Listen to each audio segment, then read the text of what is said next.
नमस्कार दोस्तों।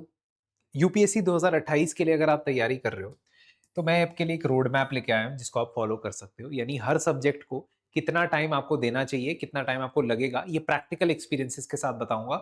मैं यूपीएससी के 4 मेंस और 2 इंटरव्यू दे चुका हूँ, स्टेट पीसीएस में रैंक प्राप्त कर चुका हूँ। मुझे एक्सपीरियंस है पिछले कई सालों से किस तरीके से हमें एग्जाम की प्रिपरेशन करनी है, किस तरीके से स्टूडेंट्स को गाइड करना है। मैं पिछले 6 सालों से ज़्यादा से गाइड भी करता आ रहा हूँ। आप मेरी बात को अगर एंड तक सुनेंगे तो मैं आपको 2 प्लान्स बताऊँगा, 2 तरीके बताऊँगा। अगर आप 2028 में अपना अटेम्प्ट देना चाहते हैं, तो आपको बेस्ट पॉसिबल सॉल्यूशन क्या निकालना चाहिए। पहला जो प्लान है, उस पहले प्लान के ऊपर मैं 2 ईयर की जर्नी को 2 पार्ट्स में डिवाइड करूँगा। पहला साल मैं अभी से लेकर अगले साल के अगस्त तक सेल्फ स्टडी करूँ। सेल्फ स्टडी में मैं ऑप्शनल ना करूँ। सेल्फ स्टडी में मैं ऑप्शनल ना करूँ तो चलेगा। क्यों? क्योंकि ऑप्शनल एक ऐसा टॉपिक है कि मैं सेलेक्ट कर लूँ, है ना, मार्च अप्रैल तक मैं सेलेक्ट कर लूँ, ठीक है। लेकिन हो सकता है कि आप लोग कॉलेजेस में पढ़ते हो, वर्किंग प्रोफेशनल्स हो, ज्यादा वक्त ना दे पाए। इस वजह से, इस रीजन से मैं आपको अभी फर्स्ट ईयर के अंदर ऑप्शनल के बिना कैसे करना है और ऑप्शनल के साथ सेकेंड ईयर में कैसे करोगे। तो पहला रोड मैप का जो फर्स्ट ईयर होगा वो आप जीएस को डेडिकेट करोगे अगर आप सेल्फ स्टडी कर रहे हो तो। ये जो ऑल्टरनेटिव मैं आपको बता रहा हूं, ये सिर्फ और सिर्फ सेल्फ स्टडी के लिए एप्लीकेबल है, क्योंकि इतना टाइम आपको कम से कम लगेगा, मिनिमम लगेगा जीएस के सब्जेक्ट में डेप्थ में जाने के लिए। उसका कारण ये है कि हम जनरली क्या करते हैं ना, हम जनरली जीएस के सब्जेक्ट को इन 2 भाग में डिवाइड करते हैं, 2 पार्ट्स में डिवाइड करते हैं। और यूपीएससी कैसे इन डिविजन्स को ब्रेक करता आ रहा है वो भी मैं आपको बताऊं। तो जनरली ये कुछ सब्जेक्ट होते हैं जो हमारे प्री प्लस मेंस में काम के सब्जेक्ट होते हैं। मतलब आपको पता है कि यूपीएससी में 3 स्टेजेस होती हैं, प्रीलिम्स, मेंस और इंटरव्यू। प्रीलिम्स का जो स्टेज होता है, उस प्रीलिम्स के स्टेज में मल्टीपल चॉइस क्वेश्चंस पूछे जाते हैं, जनरल स्टडीज के और सीसैट के, यानी कि बेसिक न्यूमरेसी, मैथ्स, रीजनिंग और इंग्लिश कॉम्प्रिहेंशन। जीएस की अगर मैं बात करता हूं, pre plus mains, prelims plus mains के ये सब्जेक्ट है: polity, history, art and culture, geography, economy, environment और साइंस एंड टेक्नोलॉजी। इसके अलावा इस तरफ के जो सब्जेक्ट है, यानी राइट साइड पे जो सब्जेक्ट है, वो है mains only subject: ethics, world history, post independence history, social issues, Indian society, governance, internal security and international relations. Now to be very honest, ये जो मैंने डिवीजन किया है, बंटवारा किया है, ये मेरे या हम लोगों की कन्वीनियंस के लिए है, लेकिन असल में ऐसा सच में नहीं देखा जाता है कि ये बैरियर्स ब्रेक नहीं होते। एग्जाम्पल के तौर पे, उदाहरण के तौर पे, यूपीएससी ने हमारा एक बहुत बड़ा मिथ जो है वो 2026 में बस्ट किया। हालांकि हम ये कह सकते हैं कि वो डिसीजन मेकिंग टाइप के क्वेश्चंस हैं और syllabus wise, technically speaking, prelims के सिलेबस में डिसीजन मेकिंग नाम का टॉपिक नहीं है। लेकिन जो हम एथिक्स में पढ़ते हैं, उस नॉलेज का इस्तेमाल करके 3 ऐसे क्वेश्चंस प्री में पूछे गए जो जनरली मेंस में पूछे जाते हैं। इसके अलावा पोस्ट इंडिपेंडेंस कंसोलिडेशन या पोस्ट इंडिपेंडेंस इंडिया की पॉलिटिक्स से भी 1 या 2 सवाल कई यूपीएससी प्रीलिम्स के एग्जाम में देखे गए हैं। रही बात इंटरनल सिक्योरिटी की, तो सिक्योरिटी रिलेटेड टेक्नोलॉजिकल डेवलपमेंट्स हम डिफेंस के अंदर या डिफेंस टेक के अंदर साइंस एंड टेक्नोलॉजी में पढ़ते ही हैं। और रही बात इंटरनेशनल रिलेशंस की, आईआर की, तो आईआर के जो करंट अफेयर्स या प्लेसेस इन न्यूज वाला कंपोनेंट है, not the basic foundation of India and it's bilateral groupings और रीजनल ग्रुपिंग्स और इंटरनेशनल ऑर्गेनाइजेशंस, बट जो चीज हमारी बायलैटरल, मतलब जो हमारी करंट अफेयर्स में घटनाएं घट रही होती हैं, उनसे रिलेटेड लोकेशंस या प्लेसेस इन न्यूज तो वो पूछता ही है। कहने का मतलब है कि ये बाउंड्री हमारे कन्वीनियंस के लिए है, लेकिन अगर हमने पढ़ना है जीएस को तो हमें प्रीलिम्स प्लस मेंस को इंटीग्रेटेड तरीके से पढ़ना चाहिए। इस चीज के ऊपर मैंने एक वीडियो भी बनाया था, वो वीडियो का लिंक डिस्क्रिप्शन में है। पिछले काफी समय से मैं स्टूडेंट्स को मेंटोर करता आ रहा हूं और इस मेंटरशिप के जरिए मैं स्टूडेंट्स को ये बताता हूं कि प्रीलिम्स और मेंस की इंटीग्रेटेड तैयारी कैसे करनी है, दोनों को साथ में कैसे चलाना है। सिर्फ मेंस पे फोकस कर रहा हूं या आंसर राइटिंग पे फोकस कर रहा हूं या सिर्फ एक्सक्लूसिवली प्री निकालने पे मेरा एम्फोसिस है, ध्यान है, तो इन दोनों अप्रोचेस में अपने अपने नुकसान होते हैं। 2028 के लिए अगर आप सेल्फ स्टडी कर रहे हो ना, तो ये आपका मंथली कैलेंडर डिसाइड हो गया है। यानी आप पॉलिटी अगस्त महीने पूरा लगाओ, हिस्ट्री, आर्ट एंड कल्चर में आपको 2 महीने लग सकते हैं। अगर आप सेल्फ स्टडी करते हो तो 50 दिन तो आपको लगेंगे ही लगेंगे। जल्दी खत्म हो गया तो ज्योग्राफी जल्दी शुरू कर देना, इकोनॉमी दिसंबर में, एनवायरनमेंट जनवरी में, साइंस एंड टेक फरवरी में। हो सकता है साइंस एंड टेक में आपको सिर्फ 10 दिन लगे या 15 दिन लगे सेल्फ स्टडी में, लेकिन मैं ये बफर लेके चल रहा हूं उन स्टूडेंट्स के लिए जो लोग कॉलेज जाते हैं, कॉलेज सेकेंड ईयर में है ना, या वर्किंग प्रोफेशनल्स हैं जो प्लान करना चाहते हैं 2028 के लिए। तो इसलिए बफर लेके चल रहा हूं, लेकिन रफली मैं आपको ये प्लान इस तरीके से एग्जीक्यूट करने को कहूंगा। अब मैं एथिक्स पे आऊंगा मार्च में, वर्ल्ड हिस्ट्री पोस्ट इंडिपेंडेंस खत्म करूंगा अप्रैल में, सोशल इश्यूज इंडियन सोसाइटी मई में, गवर्नेंस जून में, और जुलाई में इंटरनल सिक्योरिटी प्लस आईआर कर दूंगा। ये टाइमलाइन आपको तैयार करेगी एज इफ आपने मेंस 2027 देना है। इस तरीके से तैयार करना है एज इफ आपने मेंस 2027 देना है। और ये प्री प्लस मेंस की तैयारी अगर आप खुद से करते हो तो आपको इतना टाइम लगने ही वाला है। कैसे इंटीग्रेटेड तैयारी करनी है मैंने आपको पहले भी बताया, मेरा एक वीडियो है जो डिस्क्रिप्शन के अंदर है। लेकिन अगर आप ये मंथ्स एलोकेट करते हो अपने प्री प्लस मेंस के लिए तो आप 2027 के मेंस के लिए तैयार हो जाओगे। और एक बार आप वो मेंस जब आएगा अगस्त के महीने में, तब आप देखोगे कि हाँ भाई हम जीएस के लिए तैयार है, तो वहां से आपकी जर्नी ऑप्शनल की शुरू। तो फिर उसके बाद आप अगस्त, सितंबर, अक्टूबर, नवंबर, जनवरी, दिसंबर, ये ऑप्शनल को ज्यादा टाइम दे पाओगे। Of course you will start optional around March और अप्रैल, मार्च या अप्रैल में आप स्टार्ट कर देना 2027 में। तो ऑप्शनल भी सिलेक्ट करना, ऑप्शनल कैसे सिलेक्ट करना है ये मैं जरूर आपको बताऊंगा, कमेंट्स में लिख दो ऑप्शनल सिलेक्शन। तो मैं आपको बताऊंगा कि ऑप्शनल कैसे सिलेक्ट करना चाहिए, उसके जो पैरामीटर्स होते हैं वो आपके लिए कैसे एप्लीकेबल होने चाहिए। बहरहाल ये सेल्फ स्टडी का तरीका है, लेकिन इसमें कुछ चीजों का ध्यान रखना होता है, और वो चीजें कैसे ध्यान में लाई जाती है ये मैं आपको जरा बताता हूं कि हम लोग कैसा करते हैं ये जो 2028 को हम पढ़ाते हैं।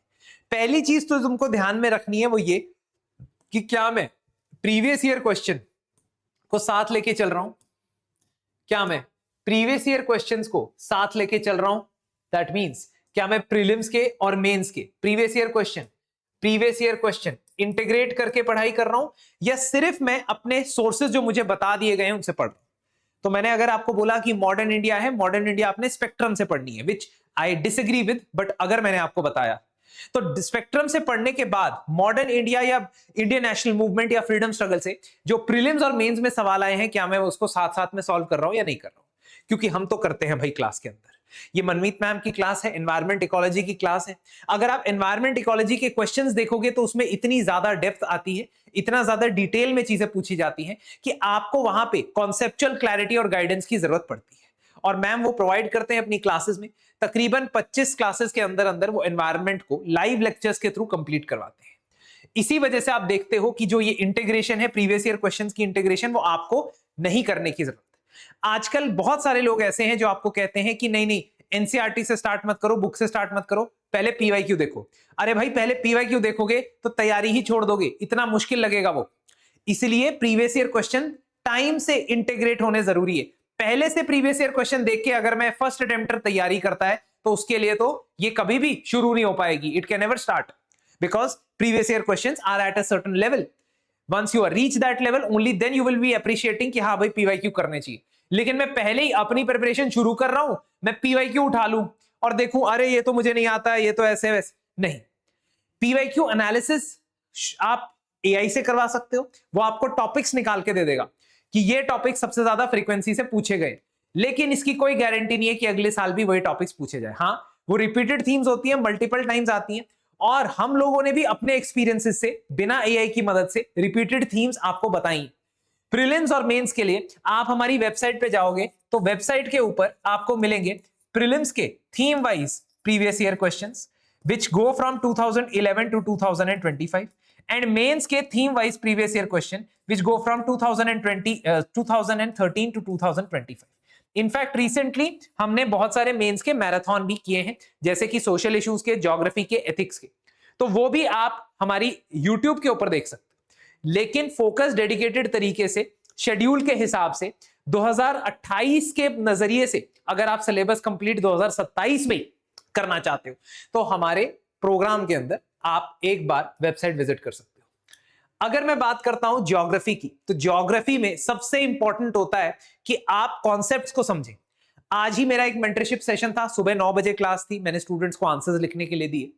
कई लोग ज्योग्राफी के कई कंसेप्ट्स के बारे में पढ़ते हैं और टेम्परेचर इन्वर्जन हो या मान लो कोई भी ऐसा टॉपिक कि रेनफॉल कैसे होती है, रेनफॉल क्यों होती है, मॉनसून कैसे होता है, ये सब आपने ज्योग्राफी में समझना होता है।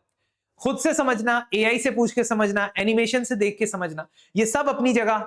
और अगर आपको टीचर कड़ी से कड़ी means chain to chain, link to link समझाए, पढ़ाए और लिंकेज क्रिएट करके बताए और प्रीवियस ईयर क्वेश्चन से आपको कनेक्ट करना सिखाए, वो एक अलग ही एक्सपीरियंस है।